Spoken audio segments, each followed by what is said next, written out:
So last time we talked a little bit about arrays. I believe you already know how to create arrays. We said if you have x equal open bracket 1 space 3 space 0 space minus 1 space 5, that will create an array with 6 or 5 columns and 1 row.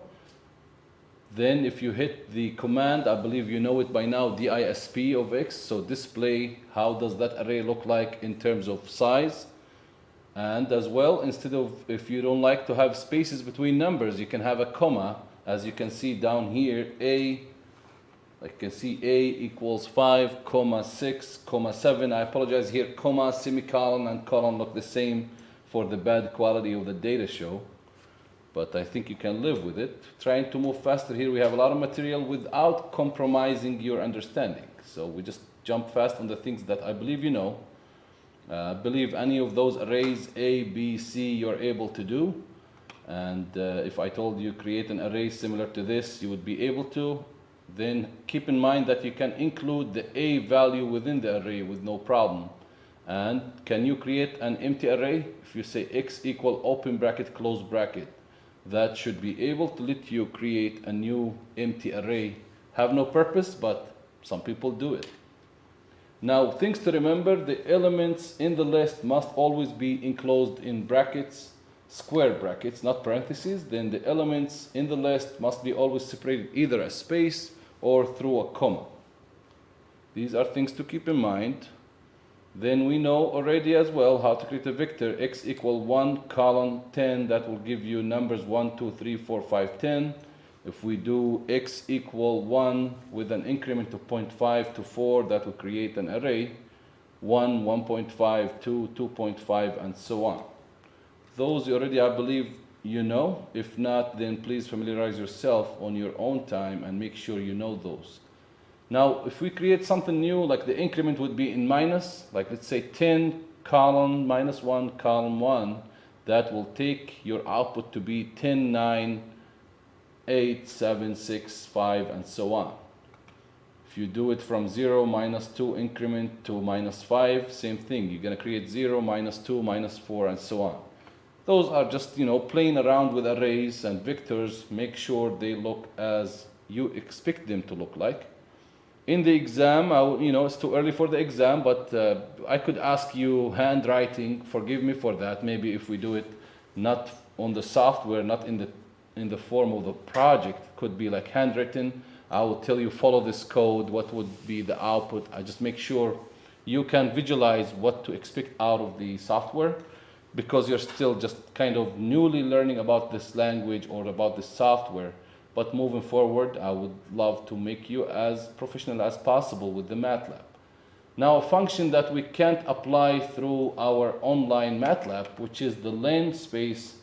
You can create a function called len space that will help you initialize a vector of equally spaced values. So if you type in, probably Bryce is the only one can do that now, len space 0, comma pi over 2, comma 10, see what happens. He should create for you a vector of equally spaced values. I don't think I would ever ask you about these. Those are kind of very cornerized functions that you most likely don't use it in the market or as an engineer, but sometimes you have to. The more you get exposed to functions and statements, the better. Then you have as well the function called log space. This can be used to generate logarithmic spaced data. So there is a logarithmic space between the numbers. Those are more into a mathematical functions than just the regular coding functions. So if you say y equal log space of 0, 2, 10, that would give you the numbers from 10 to the power of 0 all the way to 10 to the power of 2. All right, now how to do a transpose for a vector. Let's go ahead and create a vector y equals open bracket 1 space 4 space 8 space 0 space minus 1, close bracket, just like that. Hit enter, see what's gonna happen. Then do the same thing, like copy it, then give it a prime at the end and see what's gonna happen. You're gonna see the numbers, instead of being displayed horizontally, like 1, 4, 8, 0, minus 1, to be vertically, like you are having, instead of one row more columns, in this case 5 columns, you're gonna have 1 column, 5 rows. You guys applied that? Try to apply it on the MATLAB. I'm gonna do it with you as well, just to showcase. So if you say y equals open bracket 1 space 4 space 8 space 0 space minus 1 close bracket, that would give you this. While if we copy this, give it a prime, hit enter, you're gonna see the numbers vertically. Now for vectors, we can refer to particular elements for a vector by the means of what's called a subscript. So for the subscripts, you can enter r equal rand of 1, 7. This would be row of vector for 7 random numbers. If you enter r of 3, that will display the third element of r. So in this case, you can navigate through your vector or through your system of numbers. Now, if you say r open parentheses 2, that's, I believe, column 4, that will show you the numbers second, third, fourth for the elements of your vector. So now we're learning how to navigate between the numbers. You know, in MATLAB, you can't just use your arrows to go to the exact number. Maybe I'll ask you in the exam, pull up that exact number for me. What kind of command would you use? Then that's the way. How about if you try r open parentheses 1, column 2, column 7? What would that do? Try that on your own, see what happens. And try as well the next one, r open parentheses, open bracket 1 space 7 space 2 space 6, and see what happens. So those rules can help you to navigate through your vector. R equal rand 1 to 7 would give you a random number.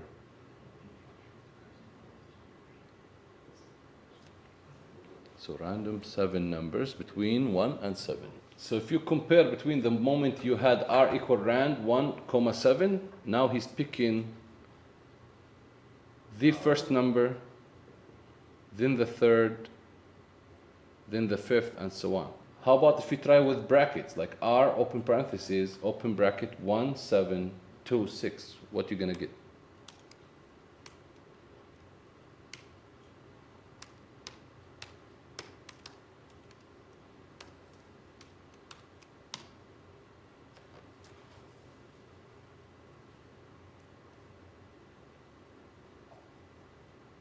So you got the first from your random numbers, then you got the last, which is number 7, then you got the second and the sixth. So now if we want to summarize the vectors, you already know vectors very well. Subscript is indicated by parentheses. Subscript may be a scalar or a vector. In MATLAB, subscripts always start with 1. Fractional subscripts are not allowed. Like you can't say a subscript to be 0.0012 and so on. Now let's go to the important part, which is matrices. Gotta move a little bit faster. Let's try to create our first matrix. So we say A equal open bracket. It's exactly as the vector or as the array, but it's consisting of 2 or more lines of arrays, if you will. So A equals open bracket 1 space 2 space 3 semicolon, so that he will go another line. Then you get 4, 5, and 6. Your result should look like this. A equals 1, 2, 3, 4, 5, 6. Notice that after this semicolon, you got your numbers down below the first row of numbers. Like you got 1, 2, 3, semicolon, so numbers will start to present just below that, 4, 5, and 6. Now you have a matrix called A. How to transpose that? I believe you know that now. How do you transpose? Okay, A prime would transpose the matrix A in this case. So you can hit A prime and you'll be able to see the transpose of that matrix. Okay, let's do it together. Now, how to create a matrix from column vectors of the same length? You can do that by creating, remember, you know how to create a vector. X equals 0, column 30, column 80. So you're creating numbers from 0 to 180 with a step of 30.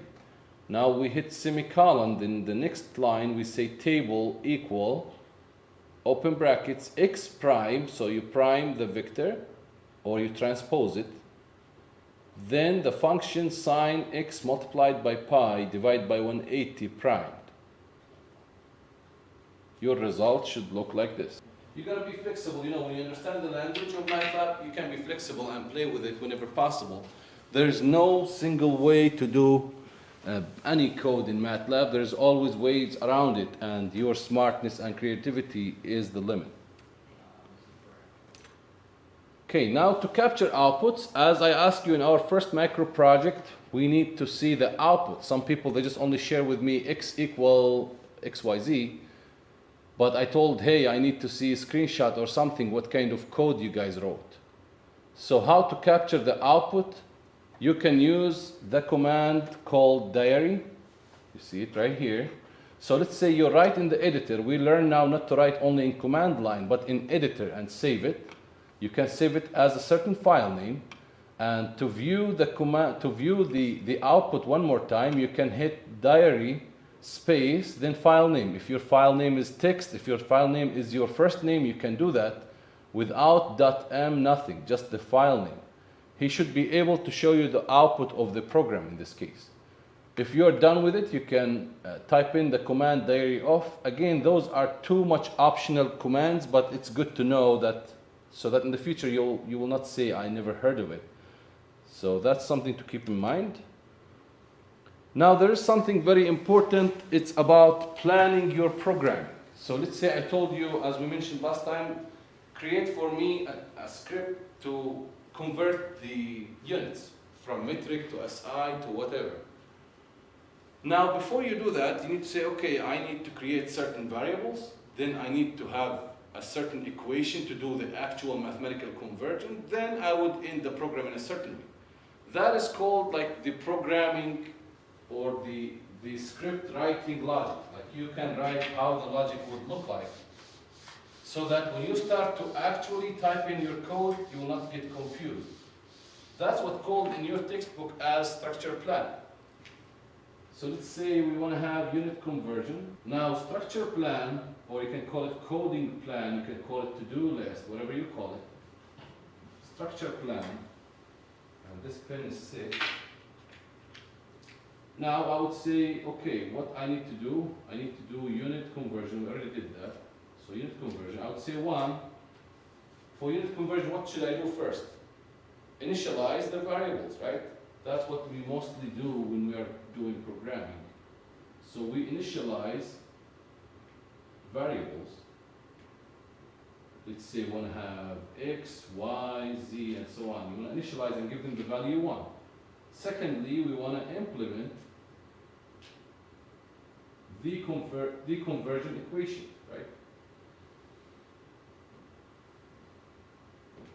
And you know, in MATLAB, when you see a mathematical equation in MATLAB, it's different, as we're going to see moving forward. Then third, like run the program. It's important to know that structure plan, some people call it pseudocode or pseudocode, as whatever the way you want to pronounce it. Now we said if you want to write a script to convert temperature to Fahrenheit. Now first we say we initialize the Fahrenheit temperature, like give me the temperature that you want to convert. Secondly, you calculate doing the actual mathematics to calculate and display finally the Celsius temperature for us. In more details, we go first initialize Fahrenheit temperature, like give me the temperature you want to convert. Secondly, calculate the Celsius temperature using the mathematics. That would be Fahrenheit 32 minus the Fahrenheit temperature that you inputted and multiply it by 5 divided by 9. That's physics or mathematics here. Then display the value of C, like what would be that temperature in Celsius. And you stop your code right there. If you do it together, you would say start with F equal input. Input would give the user an option to input any value you want. So that's how you implement in your code the input function. So now we say F, try it there on your machine, equal input. Now you ask the user to input something. You open parentheses to write him something. in single quotation temperature in degrees F with column. This way he will just see on the command line when you run it, temperature in degrees F is. So you're waiting him for an input. Next line, you will give the actual physical equation. C would equal Fahrenheit minus 32 multiplied by 5 divided by 9. Then semicolon, you stop there. Then the third line, display the actual C. So you display, then you give him in single quotation temperature in degrees, so it will make sense. Then you give him comma, now to string C, it's changing the number into string value. That's the type of number will be allocated for C. More will be talked about how to convert the kind of strings and the number types within the variables, but for now take it as it is. But all the big stuff, we will have 2 examples. This is one and the second one coming up. We gotta do it in the editor. Now let's have an example together. The example is saying if a stone is thrown vertically upwards. It's like projectile physical problem here. You're trying to use MATLAB to solve that. That's thrown vertically upward with an initial speed of u. The vertical displacement is represented as s, and the elapsed time is t. The s is given the formula s equal u multiplied by t minus gravitational acceleration g by t squared over 2. Motion equations, you know that. So g, we know it's acceleration due to gravity. Air resistance is ignored. The question is asking, he would like to compute the value of s over a period of about 12.3 seconds at an interval of 0.1 seconds. Then you plot the distance time graph over this period. Now you want to be able to, how to convert that kind of physical question. We assume that you can solve it physically on paper. After that, you'll be able to convert it into MATLAB language through the input and variable definition and implementing the equation for the displacement s and so on. You can see here we're having the structure or the code plan, if you will. First, we assign the data g, u, and t to MATLAB variables. So you create a variable g equal the gravitational acceleration that we know, then variable u, then variable t. After that, we calculate the value of s according to the formula here. We just convert into a MATLAB formula. Then we plot the graph of s versus t. That's how it would look like. Now, in terms of a code, we start first g equal 9.81 semicolon. So we define the value of g. MATLAB know the value of pi, but he didn't know the value of g. You're gonna define it every single time. Then here we have the u as 60 in value. Then we hit semicolon. That's our initial velocity in meters per second.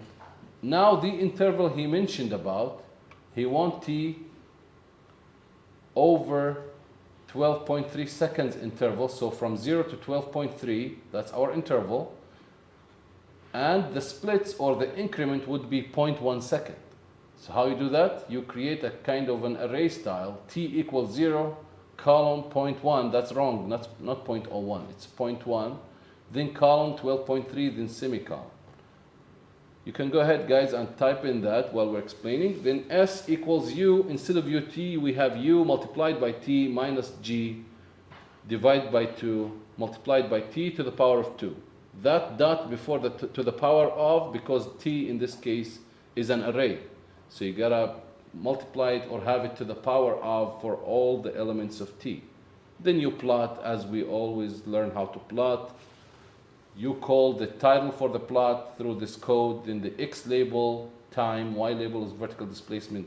Then you need to have grid in your plot. So g equal 9.81, u initial velocity equals 60, semicolon. Then the t in a term that's similar to an array with a 0.1 increment all the way to 12.3 seconds, then hit semicolon. Then you write the motion equation. S equals u multiplied by t minus g divided by 2 multiplied by t dot to the power of 2, semicolon, then hit enter. Then you plot your t comma, S, comma. Now you're trying to set up the properties of your line for the graph that you're drawing. So we have here single quotation K, comma, single quotation line width as one word with capitalized L and W, then comma 3, and you can define the title or not. When you're ready, you can save your script and run it.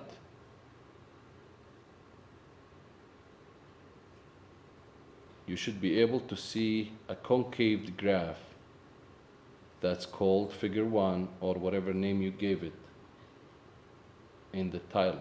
Now, as a general note, anything in a line following the symbol that's percentage, that means it's commenting out, as you know in your programming languages.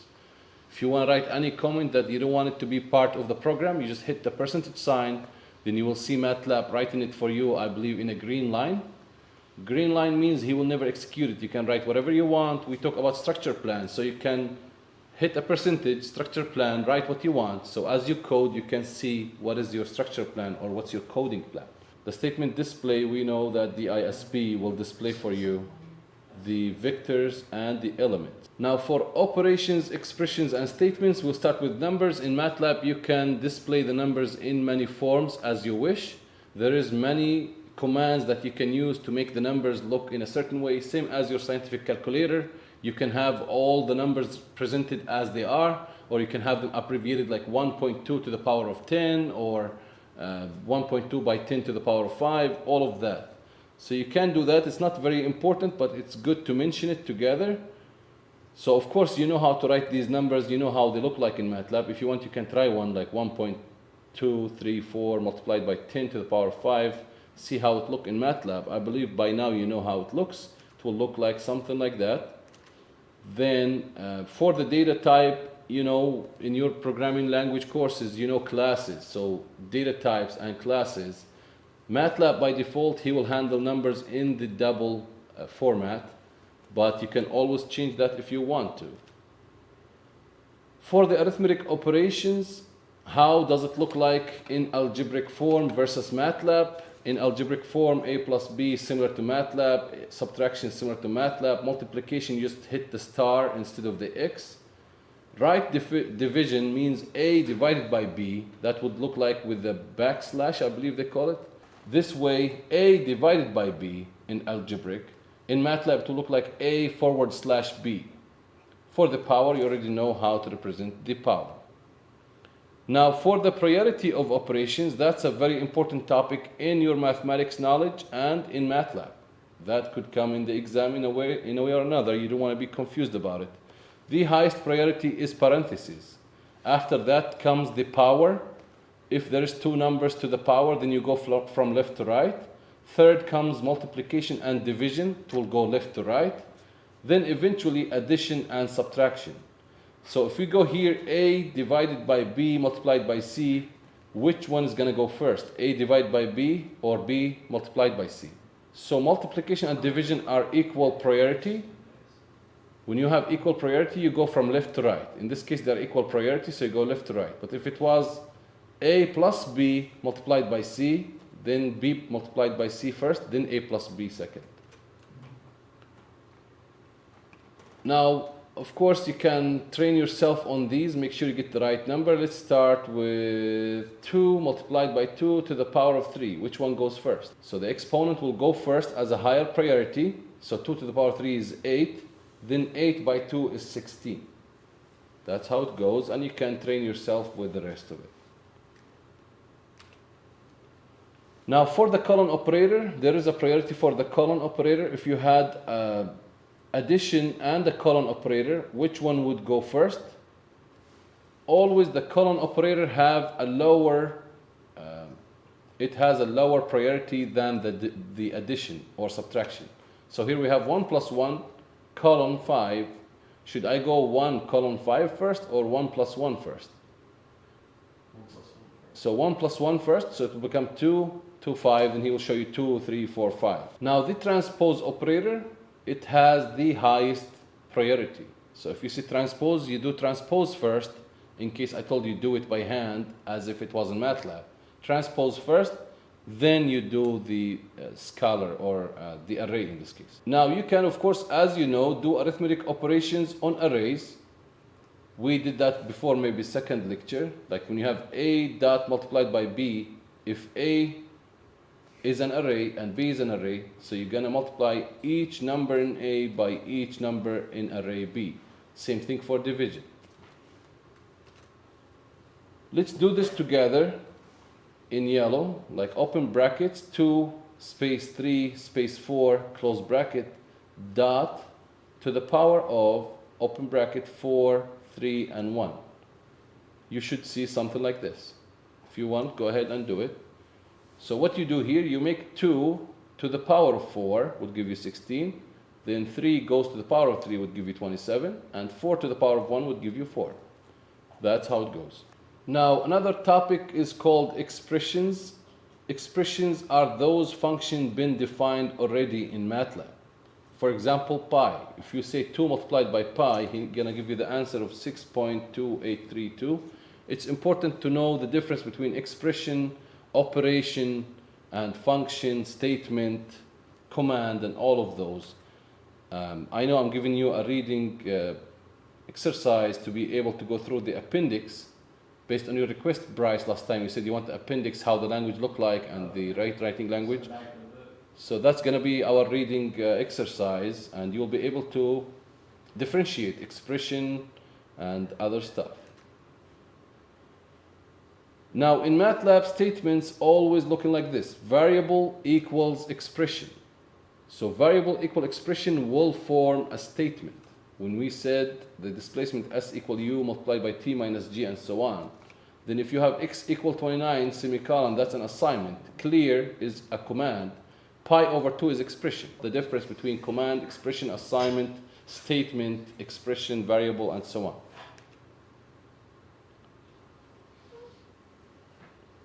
You already know how to display stuff. You can display a certain variable. You can display a certain sentence, as you saw in your script that we had together. Now, for the format, we said we can format the numbers in different formats. If you want your number looking like this, in a similar way to this, or you want it to be a complete number, you can try format short e, or you can try format long e, format long, format short, format long g, format short g, format bank. Each one of these is doing a certain thing. Like, for example, format long E would give you scientific notation with 15 significant digits. Format bank will give you financial calculation style, so it will give you the cents and the decimals and all that stuff. You can try it on your own if you want to, or you can stay with the basic one. There's as well format compact, which give you more compact display, or let's say simplified display. Format rat will give you the rational approximation between the displayed numbers. Now the for loop. How many of you had programming languages taken before? Which kind of language? Java. Java. I'm working in Java. Java, is it? So you got it before, right? Then of course you got the for loop, if statement, all that stuff. How about you? You are familiar with for loops and if statements? No? Okay. So in MATLAB, you start with a statement, x equal to, you define the variable, semicolon maybe, then you say a equals 4, I'm not sure, maybe 4x, 4 multiplied by x. Now, you say, so now you go in one line, then you move to the next one, then you go one line, move it to the next one. That's how MATLAB works, right?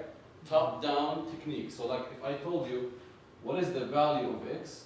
By the way, it's important to know how to trace the code. Without that, you are not a good programmer unless you can either mentally or on paper, whatever works for you, or even have your own tool to trace the code. So now I tell you what is the value of x right here at this point. Okay, MATLAB went top down. So you say x equal to, so he assigned the value of 2. That's the workspace. But in for loop, workspace will not give it to you in a real time, so it's good to do it by hand. Now a equals 4 multiplied by x, so 4 by 2 would be 8. So that means the value of a is 8, right? Now if I had a for loop will look like this. For, let's say I equals 1 to 5. Let me make sure I'm writing it in the right way. So I, 1 to 5, then comma. I would say display, follow the same thing. Display, I would say display I. I can do this in one line, or I can go the next line. I'm just trying to make you follow the procedure of MATLAB. Display I, then I would say end. Any for loop you start in MATLAB, you gotta give it end. Now the MATLAB is going from top down. We have the variable x, we have variable a, we have I, so we can set the variable I over here. Now we're going top down. X, we got it 2, a, 8. Now 4, like whenever for I equals 1 to 5, it's like he's telling you for the numbers from 1 to 5, as long as I from the numbers 1 to 5, display I, which means display the number that I represent at that exact moment. He will not go end and that's it. So now I equals 1, right? Like I right now equals 1. Forget about 5. Now I'm going to the next one. Display I, so he's going to display for you in the command window 1. So I value here is 1. Now go back. For I equal 2, so now I equals 2. Display I, so he's going to display 2. So now I, the new value of I is 2. I equals 3. Display I, so he's going to display 3. So the new value of I is 3. So on until he reaches to the I value of 5. Then he will display, so he'll display 4, 5. At 5, he's going to end. Now he's going to go to whatever next. Let's say he say display finished. So he will never show you the word finished until he finished with the 5 numbers here. Let's go ahead and do that together. And it's important to trace the code. For sure, I'm going to give you a question on how to trace the code. So you'll be able to trace the values on paper so that when the program do whatever he do, that's important. When you have problems, you can trace and know what is your problem. So if we say x equal to semicolon, we are writing in the editor now, not in the command window. A equals 4x, 4 multiplied by x. Now I say for I equals 1 to 5.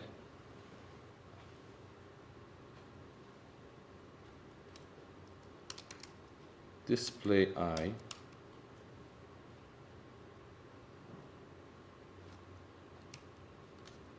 then end, then display finish.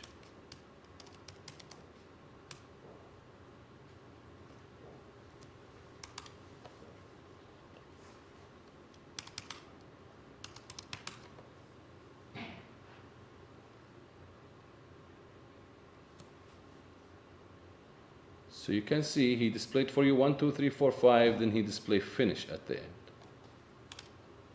See, in the workspace, when I told you trace by hand doesn't help you even if you have access to the MATLAB. Because he show you the last value of I, but you're going to trace it when it was 1, when it was 2, 3, 4, and so on. Now, maybe you want to just twist the program in front of you, clear and CLC in the command line so that you don't confuse yourself. And try for I equal 1 to 5, comma, display I end. It's exactly similar to what you did. Then I want you to try from 1 to 3, then from 1 to 0 and see what happens. So always clear and CLC. Maybe probably create a new script even. So you say for I equals 1 to 5, comma, display for me the I, close it, comma, then end. You can have it in one line or you can slide it down if you want to. That's all the same. So when you open a for loop, you gotta close it with an end. Otherwise, maybe it's gonna keep spinning forever. So that's something to keep in mind. Now, if you did that, run it after you save it, of course. You should get 1 to 5. Try to change it from 1 to 3. Display. You gotta show you 1 to 3. How about if I get it from 3 to 0? What's gonna happen? Physical / mathematical problem that depends on the for loop. We try to solve with the for loop. So the square root x of any positive number a may be defined using only the arithmetic operation of addition, subtraction, division with Newton's method. This iterative or repetitive method can refine the initial guess for any number. Now, to do the structure plan or the programming plan, first we initialize a, then we initialize x to a divided by 2, then repeat that 6 times. Like you can replace x by x plus a divided by x divided by 2, then display x and stop. That's the plan. Now, in terms of code, we can say a equal to semicolon, then x equals a divided by 2, then display open parentheses, open bracket, single quotation, open the approach to sqrt of a or square root of a for a equals, then comma num to string of a. Change the value inside a into a string class. Then we open a for loop for I equals 1 to 6, x equals x plus a divided by x divided by 2, column, then display the x and end. At the end, display MATLAB s value, then display the square root of 2. Let's do it together. Now we say a equals 2, semicolon, x equals a divided by 2, semicolon. Then start to display stuff, open bracket. Then I say the approach to the sqrt or square root of a for a equals, that's only text, then comma, we change the value of a from a certain number to string, then close bracket, close parentheses. We start the for loop. For I equals 1 to 6, x would equal x plus a. You guys got it? Close parentheses, divide by 2, semicolon, then display the current value of x at that moment. Then hit end for your for loop. As you open the for loop, you closed with end. Then display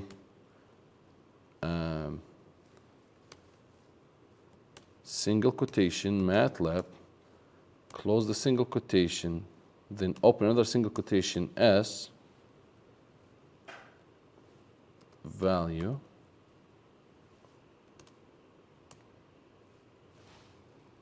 the next line we say display the square root of 2. This is not a text, it's a mathematical function that you're using here. When you are done, make sure you are clear, CLC and clear from the previous code, and you hit run. Should be able to save your script and run it right away. So when you run it, you should be able to see 1.5, 1.4162, 1.414, 1.4142. Those are approaching to the value of 1.5, and you should be able to see in the display MATLAB's value is 1.4142. So that's your output as it should be. Then now for the factorial, you know in math, when you have factorial of 5, that's 5 multiplied by 4, by 3, by 2, by 1, then the final value would be the factorial of 5. Same thing for 6, 7, and so on. If you want to create a code to do the factorial for a certain number from 1 to 10, then you would say n equals 10. You don't need to do that. Then the factorial equals 1.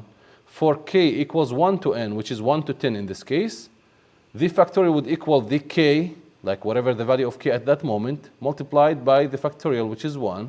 Then display the k and the factorial and end. That's going to show you the factorial value. Now there is a basic for construct. You say for index equals j to k, then you have your statement either with a comma or a semicolon, then end, or you can say for index equal j to m to k, statement, then end. So j and k is a vector with elements j, j plus 1, j plus 2, and so on. And j, m, and k is a vector with element j, j plus m, j plus 2m. That's how it will develop as moving forward in your for loop. Then your index should be a variable. Each time through the loop, it will contain the nth next element of the vector jk or jmk. And the statement are carried out for each of these values. So just know how to progress when you say for I equal 1 to 5, for I equal 1, colon 2, colon 10. Just know how to trace your code and you should be good.